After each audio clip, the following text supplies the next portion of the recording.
Buenos días, profe. Hola, buenos días, ¿cómo están? Bien, bien, aquí andamos ya a empezar la clase. Qué bueno. Les dejé unas preguntas sobre lo que es el duelo, la depresión y todo este rollo, que es un Buenos días, asunto, maestro. hola, estimada Michelle, que es creí que éramos más, se fue alguien, creo que Carlos se fue. Buenos días, Alma, buenos días, Miguel. Buenos días, maestro. Sí, les dejé unas preguntas para checar. No sé si tuvieron algún problema para Sí, hacerlas. Faltaban muchas diapositivas. Sí, sí, de hecho lograron. nos quedamos como, yo creo la mitad, eran muchas, ¿no? Sí, eran muchas. Sí. Bueno, es que nos marca el programa que tenemos que ver cómo dar terapia a personas que están padeciendo duelo. Y luego nos marca, ahí viene todo en el programita, déjenme se los enseño. Déjenme les comparto el screenshot. Si lo están viendo, miren, aquí está, malestar social y sus síntomas, semana 4, y luego el 15, ¿qué es hoy? 15, ¿no? La separación potencial,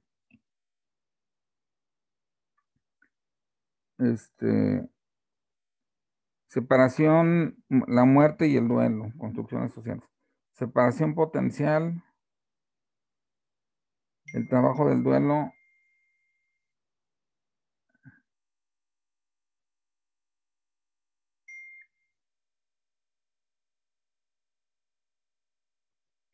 Está ahí en comentarios dentro de la página. Es que me dice Gaby, o alguien que le pase el ID y la contraseña, y ahí estaba, ¿no? Bueno, o déjense la paso yo, ¿no? No sé por qué no la tenga. Sí la vieron ustedes, ¿no? Sí, es nada más es el link, pero no viene Pero así abajito, para teclearlo. abajito viene el cuadrito, en un cuadrito. Déjenme, se la paso. Está Gaby. A ver, tengo que dejar de compartir. Así que no la encuentro. Ahorita se la paso, pero déjenme, ahí me tengo que salir o qué.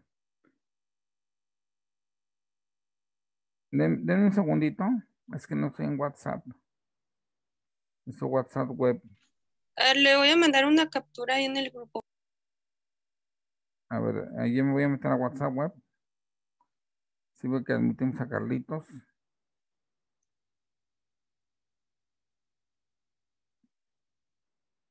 No quiso pegar nada.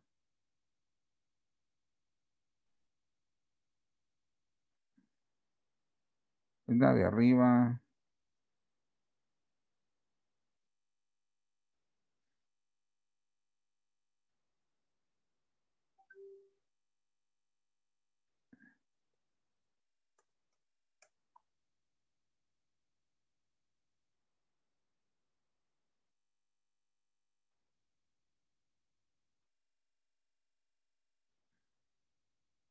Gracias. Alguien se la mandó. Pero,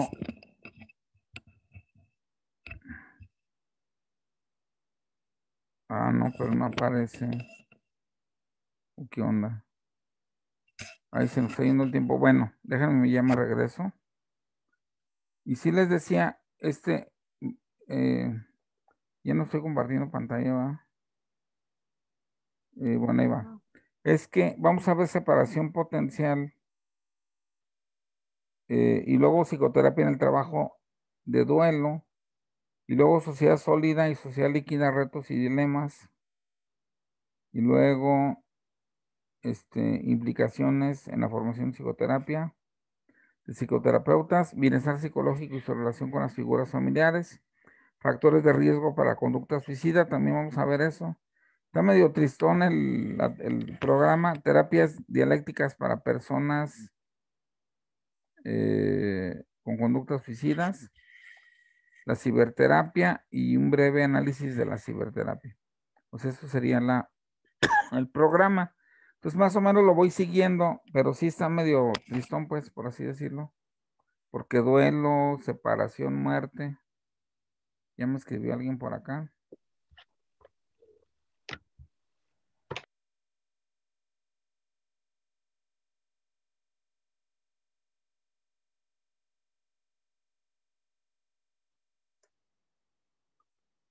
Bueno, ya le comenté a Gaby que siempre es la misma. Entonces, bueno, hasta aquí dudas de lo del duelo y de eso, de las preguntas que contestaron, no sé si tengan dudas. Al irlas contestando, ya, aquí está Gaby. Déjenme les explico. Miren, si alguna vez se me pasa a poner ahí la contraseña o algo, es la misma, siempre va a ser la misma, porque le puse que cada semana se repetía, entonces es igualito todo. De dudas de lo que vimos de duelo, ¿nadie tiene ninguna duda? No, maestro, yo no. Bueno, déjenme entonces, preparación, duelo y depresión, aquí está. Déjenme compartir pantalla. Se me está acabando la batería. Bueno, ahorita que me advierta más. Faltaba Chema.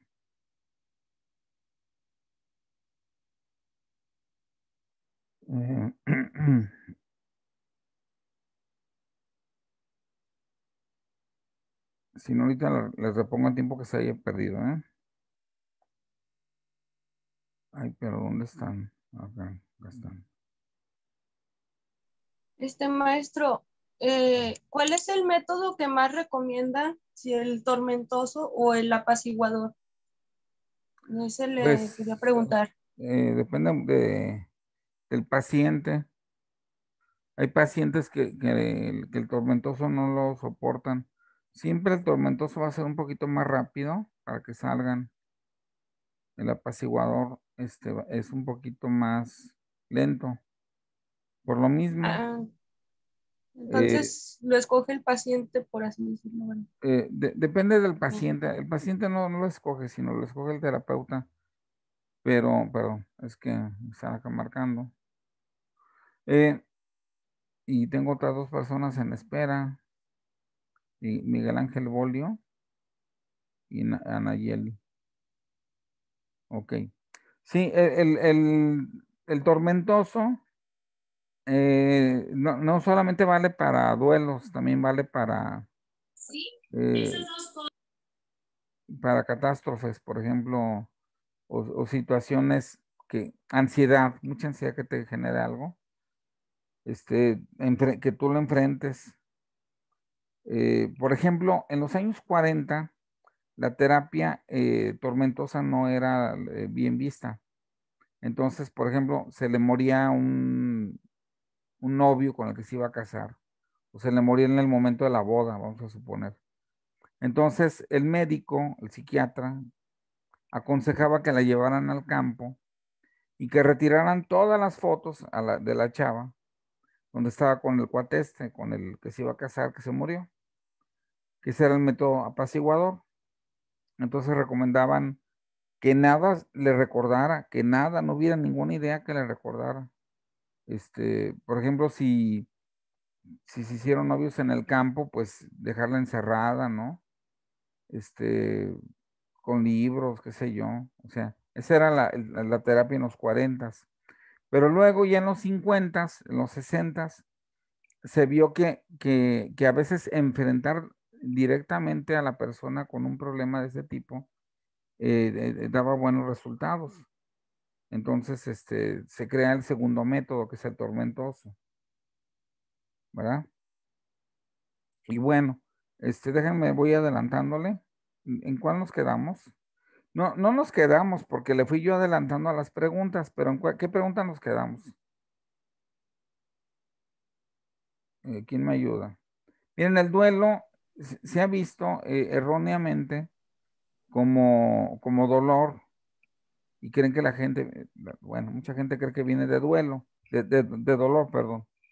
Pero duelo es una lucha que se da entre una parte de ti que acepta la pérdida y una parte de ti que no la acepta. O sea, porque todos creemos, inclusive soñamos que todavía sigue viva la persona. Inclusive nos levantamos pensando que fue un sueño y luego nos damos cuenta que sí se murió de veras. Entonces hay una parte de nosotros que no quiere aceptar la realidad y otra parte que sí está capacitada de aceptarla. Entonces están luchando las dos partes. La parte que contacta con el mundo real y la parte que contacta con los deseos de que aún no muera. Claro que si gana la segunda, pues te vuelves psicótico, porque rompes con la realidad y se fusiona el deseo con el yo y se rechaza la realidad por lo tanto. O bien rechazas el deseo o renuncias a tu deseo y puedes estar en contacto con la realidad y enfrentarte al mundo de una mejor manera. No sé si vieron una película de Mujer Maravilla en 1984. Se ve ahí bien clarito eso, de que la gente no acepta la realidad, prefiere su deseo de tener superpoderes y de tener capacidades de hacer cosas que nadie puede. Y hasta que rechazas el deseo, es cuando te vuelves cuerdo y cuando puedes, recuperas tu fortaleza racional, digamos, ¿no?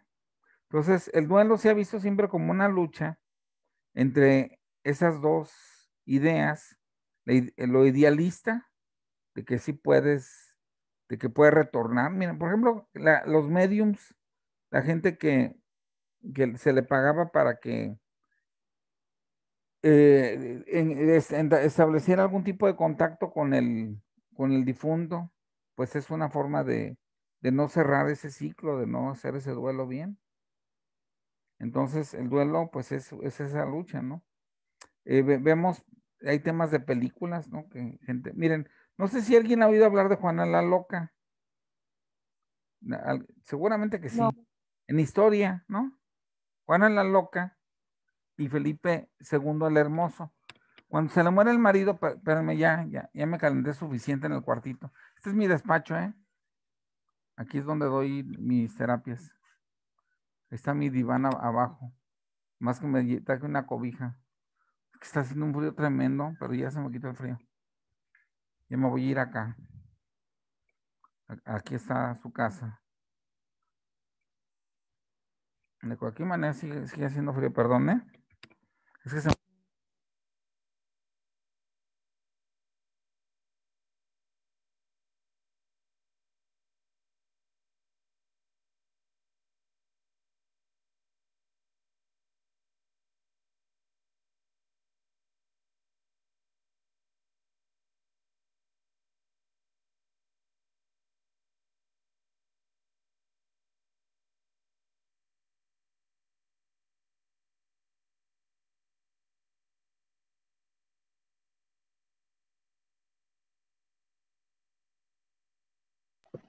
Profe, no se escucha.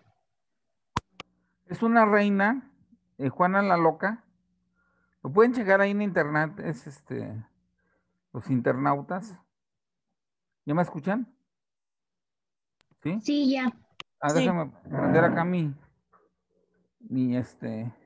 el que me guía.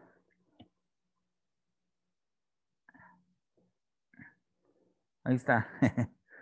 Para dar un ambiente más acogedor. Entonces, esa mujer se le muere el marido, que era, aparte, Felipe el Hermoso, pues no decían el Hermoso de a gratis, o sea, sí estaba guapetón, y pues tiene una tremenda pérdida. Entonces ella no acepta que está muerto, entonces ella decide pasearlo por toda España.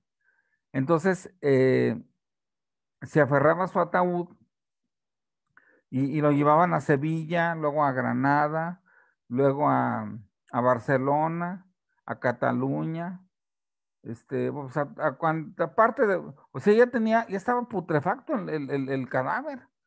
O sea, pero fíjense qué interesante el caso, y por eso le apodaron a esta reina, que ya cuando enterraron a Felipe el Hermoso, queda loca y sigue hablando con él y todo ese rollo.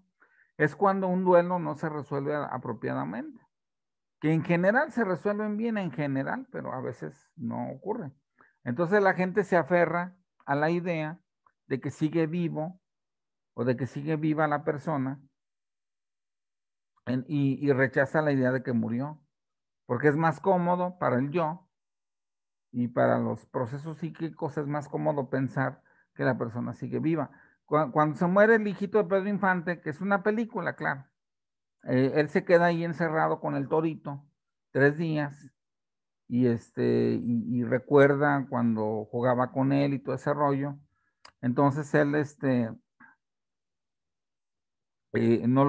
sí logra hacer el duelo porque pues son 3 días, no es mucho.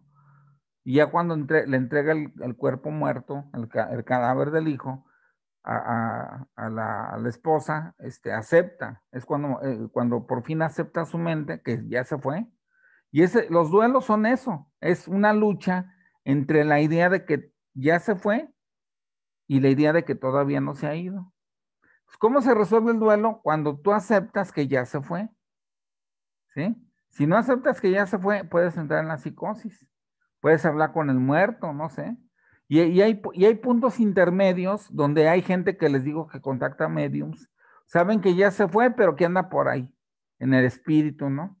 O que llegan a su casa y que sienten su presencia. O sea, son duelos no bien llevados, por así decirlo, ¿sí? Pero les digo, es un error popularizado. Mucha gente cree erróneamente que la palabra duelo viene de dolor, en cambio viene de velum, que es lucha, viene de la lucha que hay.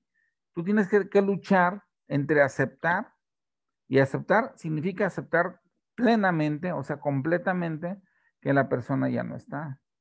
Y todos sus implicativos, que ya no te va a dar afecto, que ya no le puedes depositar cariño, que ya no le puedes depositar confianza, que ya no tienes un confidente, que el amor de tu vida ya no está. O sea, son cosas así bien tremendas que ocurren, que creo que a cualquier persona le ha pasado tener una pérdida, ¿no? Pero hay pérdidas de pérdidas a pérdidas. Hay gente que pierde, por ejemplo, la prima de mi esposa, la que le dio esquizofrenia porque antes de la esquizofrenia, ¿se acuerdan que vimos que hay una fase prodrómica que dura como 10 años? Y luego viene una fase residual, una fase activa, perdón, y luego una residual. La fase activa se da cuando hay muchísimo estrés. Entonces ya viene formándose la esquizofrenia desde antes.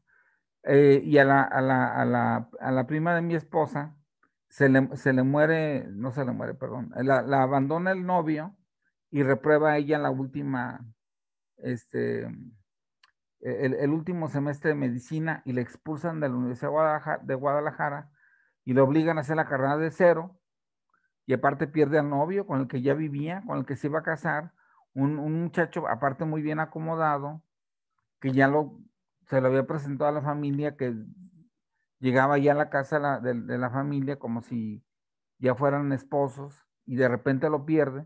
Entonces pierde al marido, pierde la carrera, pierde la posibilidad de trabajar, pierde el orgullo de ser médico porque pues iba a ser el primer médico en toda la familia.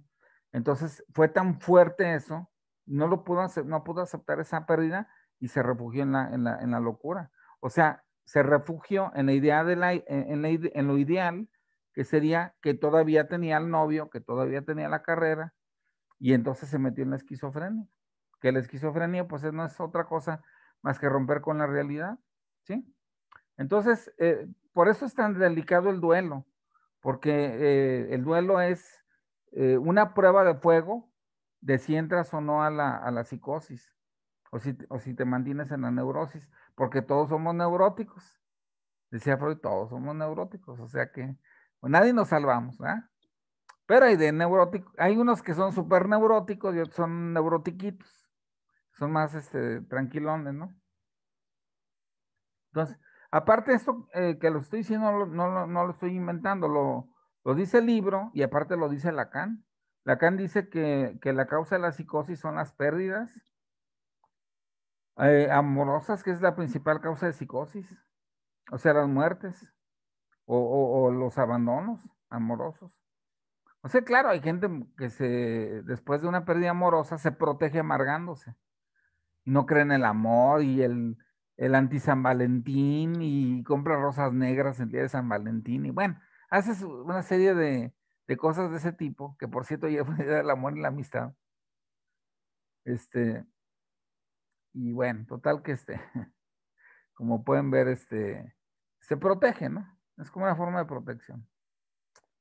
Pero no es tan malo protegerse, decir yo no creo en el amor, tarde que temprano se va, se pierde, a estar totalmente mal de tu mente, estar en una esquizofrenia, en una psicosis, porque no, ahí no sería paranoia, no sería manejo depresivo, sería esquizofrenia, cuando la persona no acepta la pérdida. Se parecería más a la esquizofrenia, porque estaría desvinculando sentimientos de pensamientos, o sea, no estaría aceptando la realidad, estaría pensando otra cosa, estaría hablando, podría tener una alucinación verbal y auditiva, y visual, perdón, y cree que le habla el muerto.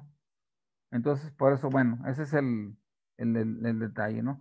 Que el duelo normal, pues tiene sus características, ¿no?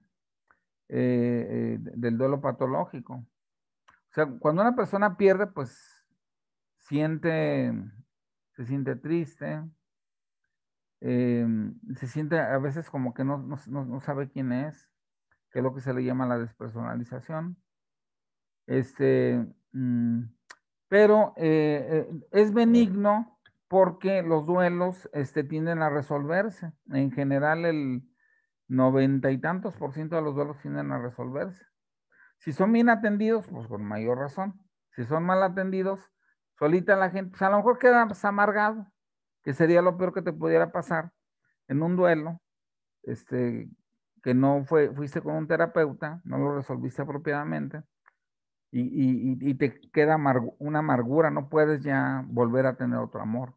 Eso sería lo peor en el caso de un duelo que no llega a una psicosis, pero que se queda como aquí a la mitad. Entonces la gente no acepta ya a nadie, porque tiene miedo de perderlo. Dice, no, pues, si se me murió el anterior, se me va a morir la nueva o el nuevo, ¿no?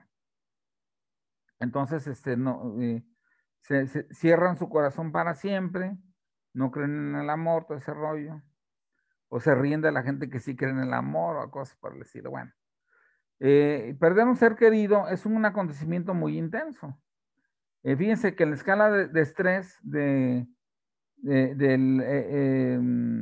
es una escala que se hizo en los años casi pegándole a los 70, que es la escala RSC, me parece, de Holmes y Rage.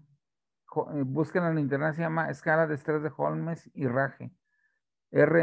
Holmes con H y RAHE y Rage. Bueno, no sé quién me está aquí tocando.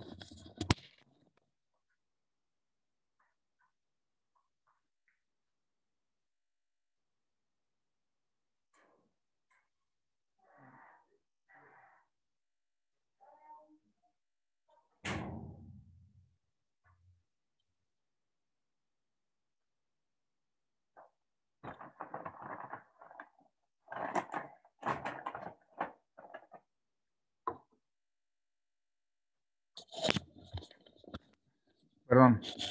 En esa escala que les decía de estrés de Holmes y Rage, ponen hasta arriba la muerte del cónyuge. Para ellos es el acontecimiento que más estrés puede tener una persona. A mí me platicó una psicóloga, amiga de la prepa oficial, que ella estaba normal en su casa, tenía unos 5 años de casada, todavía no tenía hijos, y amaneció y el marido estaba muerto, frío. Fue una cosa espantosa, fue una impresión tremenda. Imagínate, dormirte con un muerto, o sea, ¿qué onda? ¿No? Y ya tenía un buen rato de muerto. O sea, estaba súper frío. Le dio un infarto en la noche. Duró muchísimos años para reponerse.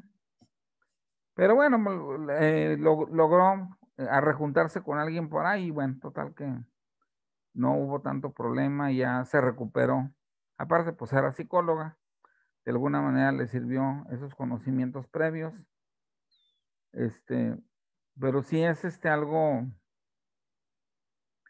bueno, también habríamos que analizar el pseudo duelo, o sea, la gente que finge que le duele algo, que le llora a alguien, pero en realidad ella se encarga de matarlo, las famosas autoviudas, que dieron mucho en el siglo XIX, que te hacían tu tecito con arsénico, te lo bebías, ya no te querían a alguien más joven, querían un hombre más joven, o una mujer más joven, qué sé yo, y bueno, o querían el dinero, entonces, pues esos que les iban a andar doliendo, al contrario, les hacían el día de fiesta cuando se morían, ¿no? Pero ahí no cabe un duelo, estamos de acuerdo, el duelo es porque es un acontecimiento que tú no esperas, porque tú amas, porque tú te sientes hasta dependiente de alguien. Entonces, es muy diferente el aconsejar un autoduelo. Tú pudieras trabajar para el cerezo, para gente que mata a su marido, a su esposa, y obviamente el tipo de consejos y el tipo de charla va a ser sumamente diferente que si lo perdió de manera en automático, o igual puede ser que coincida. Tú deseas que se muera y se muere. Nada más que ahí el problema va a ser que le va a entrar una tremenda culpa a la persona. Aunque no lo haya matado a ella, pero el hecho de que lo haya deseado y si haya coincidido, le va a entrar una tremenda culpa como si lo hubiera matado a esa persona de veras, ¿eh? Va a ser un duelo diferente, o sea, no es el mismo tipo de duelo de cuando se pierde. O sea, hay diferentes tipos de abordaje del duelo, aunque se le llame duelo a todo, ¿no? Entonces, otro detalle más es que la persona abandona esa seguridad, porque hay lo que se le llama la jubilación emocional, no sé si conocen este concepto. Una persona vive muchos años con alguien, lo aguanta, lo tolera, hasta le pasa que le pegue y que malos ratos y bueno, pero sabe que tarde que temprano se va a apaciguar y esa persona se va a jubilar. Es un concepto medio raro, pero entiéndanlo así, como que ya no va a volver a pasar este tipo de problemas, porque la gente tiende no a volverse buena, pero los ancianitos, pues ya, ¿con qué fuerza se pelean? Imagínate una ancianita de 80 años aventando en una cacerola a un ancianito de la misma edad, pues está difícil, ¿no? Porque las energías van bajando. Entonces la gente se va, hay dos fenómenos que ocurren con la vejez. Uno de ellos es que baja la sexualidad bastante, entonces ya no va a haber infidelidades. Y el otro fenómeno es que baja la agresividad, o la agresividad se torna mucho más sutil y la violencia también baja bastante. Entonces, cuando tú llegas a esa etapa con tu viejito, con tu viejita, pues qué padre, ¿no? Porque ya pasaste todo lo malo y ya nomás, ya lo que sigue, pues es lo bueno. Entonces, esa seguridad que ganaste, pues te dan, es como la persona que recién se casa con un millonario, por poner un ejemplo, con una millonaria, dice, pues ya, yo ya lo hice, ¿no? Pero acá esta es, digamos, otra etapa, aquí es a nivel emocional, se siente la persona feliz, pero resulta ser que se le muere. Entonces también esa es una gran pérdida, o sea, el saber que ya no tienes esa certeza de tener esa persona. Y como dice el refrán, nadie sabe lo que tiene hasta que no, lo pierde. Porque te la pasabas peleando como perros y gatos y ya cuando lo perdiste, no puedes aceptar la pérdida. ¿Hasta aquí alguna duda o comentario? No, maestro.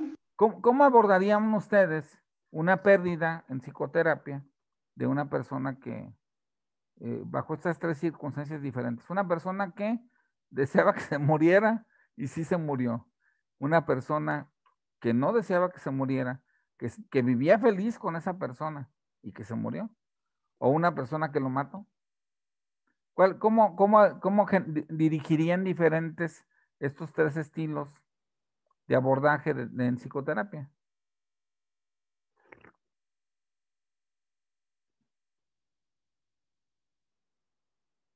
¿Qué trabajarían?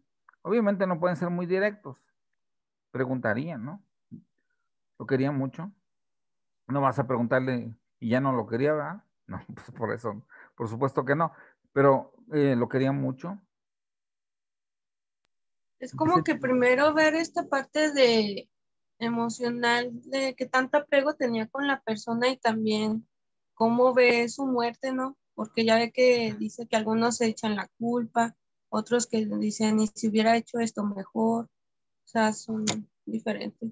Es que en el duelo se pueden dar muchos fenómenos, casi todos los de la psicopatología. Culpa, psicopatía, de que tú lo mataste, miedo a la pérdida, como si fueras un bebé que perdió un papá, pero en este caso fuiste una esposa que perdió un marido o un marido que perdió una esposa, ¿no? Entonces, como bien dice Itzel, primero que nada, pues sería sondear, antes que cualquier tipo de situación, tenemos que saber bien en dónde estamos pisando para poder hacer un abordaje. O sea, explorar el terreno, en este caso el terreno emocional del paciente, ¿sí? ¿Qué sentía por esa persona? Si se siente culpable o en qué medida. Porque cualquier persona que pierde a la persona que más ame, aunque haya hecho lo mejor del mundo, va a sentir algún tipo de remordimiento, de culpa, de que no apoyó lo suficiente, de que no hizo lo suficiente. Se pudiera ser que en automático entrara la culpa. Entonces hay que trabajar con la culpa, hay que trabajar pero también hay que ver si la persona no acepta que se ha ido, si siente que todavía anda por ahí, porque te lo puede decir, siento que todavía anda por ahí, siento que llegó a la casa y siento que anda por ahí todavía. Tú tienes que trabajar precisamente el que esa persona deje de sentir eso, porque precisamente eso lo está jalando hacia la otra parte del duelo. Porque acuérdense que el duelo es, por un lado, el estar en contacto con la realidad o bien estar en contacto con la fantasía de que todavía vive. Entonces hay que ir jalando a la persona en la realidad. Por ejemplo, haciéndole una pregunta como, ¿y cómo percibe su vida ahora que ya no está?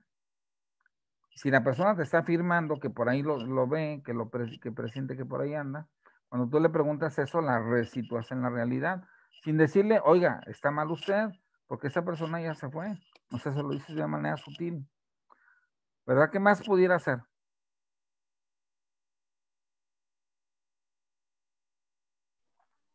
Yo digo que sí serían diferentes, ¿no, profe? Porque, por ejemplo, como la persona que dice usted que sí quería a la que perdió, pues sentiría como que un duelo diferente al que lo mató. Pues claro, por Sí, supuesto que sí. Pero bueno, si es un psicópata puro, de los que hablamos alguna vez en la materia de psicoterapia, de psicopatología, pues no hay nada que hacer con él, ¿no? Esa persona no tiene remordimientos, no tiene culpa, pero si es un semipsicópata, o sea, un psicópata con algo de empatía, entonces sí va a sentirse bastante mal, bastante incómodo, sobre todo porque lo cacharon y porque está en prisión, suponiendo que trabajen en prisión, en alguna entonces prisión. se podría decir que es como un duelo también el que vive. Sí, va a ser una especie de duelo, pero va a estar marcado por la culpa, no va a estar marcado por el deseo de que regrese, sino por la culpa. La culpa va a predominar. En el ¿Sabes lo caso que de, decía también de fingir, ¿no? La parte de fingir que tanto querías al ser querido y todo eso. sí, a lo mejor eso ocurre en el proceso de que la policía hace sus averiguaciones y todo ese rollo. Pero ya cuando se le declara culpable y ya no le queda de otra, suele dejar de fingir. O hay gente que, así como hiciste él, que toda su vida finge, hasta el último día de su vida, le sigue llorando y alega inocencia, porque tienen la fe, muchos psicópatas tienen la fe, de que tarde que temprano se la van a creer, y de que hay algún tipo de duda, pueden anular el juicio, hacer otro juicio y a lo mejor en ese salir bien, porque no habían tomado en cuenta. Acuérdense que no importa, para la ley no importa si lo mataste o no, lo que importa son las pruebas. Si el abogado tiene pruebas, no importa si, pues ahí está Trump. Él mandó tomar el Capitolio y murieron 2 policías y 3 personas, 3 civiles. Él los mandó, él lo dijo en la televisión, vayan, ahí yo lo sigo, y puro cuento, puras mentiras. Pero ¿qué pruebas había? Yo no les dije que mataran a nadie. Sí, cierto, él no dijo que mataran a nadie. Lo dio a entender, que es otra cosa, pero no hay la prueba de que en qué momento dijo, mátenlos. No lo dijo. Y realmente sí se comporta como un psicópata, porque está manipulando a las instituciones, a los abogados y a todas estas personas, porque no porque él realmente sí quería, estaba muy molesto porque ganaron los demócratas. Y estaba muy molesto porque él se sentía acá Juan Camaney y usualmente hubiera ganado, él muy probablemente hubiera ganado la elección de no ser por el COVID, pues el COVID no se lo esperaba. Esto vino a generar muchísima, pero muchísima animadversión en contra de él porque no se atendía el COVID, porque no se ponía la mascarilla, etcétera. Y obviamente, pues todo eso le costó votos, ¿no? Pero bueno, ya ese es otro rollo, ¿no? Pero él ahí no se siente culpable. Él siente que le robaron la elección. Para él es más importante eso que las muertes, la gente que murió. Ahora, hay una regla que dice que cuando tú matas, por poner un ejemplo, tú matas a alguien que vivía en África, que ni conocías, tú mandaste un sobre con anthrax o con alguna bacteria que mate, y te dicen, oye, fíjate que la carta que llegó a África mató a 2 personas. A ti tú vas a sentir duelo, tú vas a sentir culpa, va a ser prácticamente mínima porque no las conocías. Y entonces la base del duelo es la empatía y la base de la culpa es la empatía. Y si no los conocías, ¿cómo generas empatía? O sea, tú puedes atropellar a alguien en la carretera, es otro ejemplo, que no conocías y dejarlo atrás y sentirte todo angustiado de que te cachen. Pero no vas a sentir a lo mejor culpa o no vas a sentir el duelo porque no las conocías. Entonces, para que exista, ese es un prerequisito. Duelo o culpa, se necesita conocer a la persona, estar en contacto con ella. Y obviamente, pues tener sentimientos, porque si eres psicópata, por mucho que lo conozcas, pues no vas a sentir nada, porque pues, el psicópata no tiene empatía, es lo que menos tiene, es lo que tiene en cero, porque de la empatía se deriva, pues el que respetes al otro, el que lo cuides, el que no lo agredas, el que sepas hasta dónde detenerte, qué sé yo, ¿no? Entonces sí habría primero que nada sería explorar el terreno que se pisa y después el abordaje. Si es la culpa muy alta, pues disminuir la culpa, eso se llama contención, ¿sí? Y luego trabajar la culpa, a lo mejor ver qué origen tiene en la infancia. Siempre toda culpa está anclada en la infancia. O bien en el caso del duelo, situarlo en la realidad al sujeto y no situarlo en la fantasía de que todavía la persona vive. Les digo, en épocas pasadas se usaba mucho al medium, y de hecho los mediums, no sé